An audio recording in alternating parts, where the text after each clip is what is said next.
පරම්පරා ගානකට වඩා අපි බුද්ධාගමට ඔබින හැටියට තමයි මේක අපි පූජා කරන්නේ මිනිස්සුන්ට. මේ ගමේ පවුල් 10කට වැඩිය ප්‍රස්තාව කරා.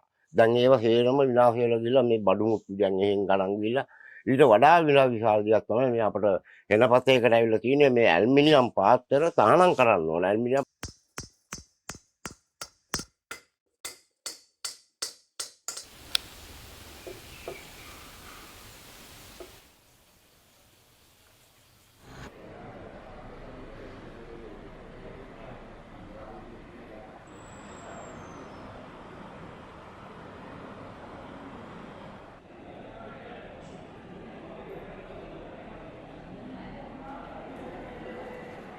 ඉතින් අද ලංකාවේ අරගෙන බැලුවොත් පාත්‍රය හදන්නේ ඇලුමිනියම් වලින්.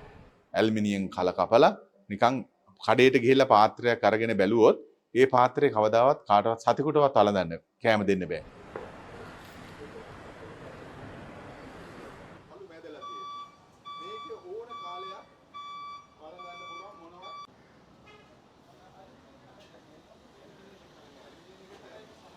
පාතේ වඩින එක අපෙන් ගිලිහිලා යනවා. ගිලිහින්නේ ඇයි?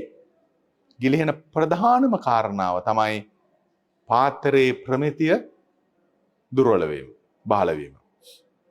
අද තායිලන්තයට ගිහිල්ලා බැලුවොත්, බුරුමෙට ගිහිල්ලා බැලුවොත්, ඊටමත් උසස් තත්ත්වයේ පාත්‍ර තියෙනවා.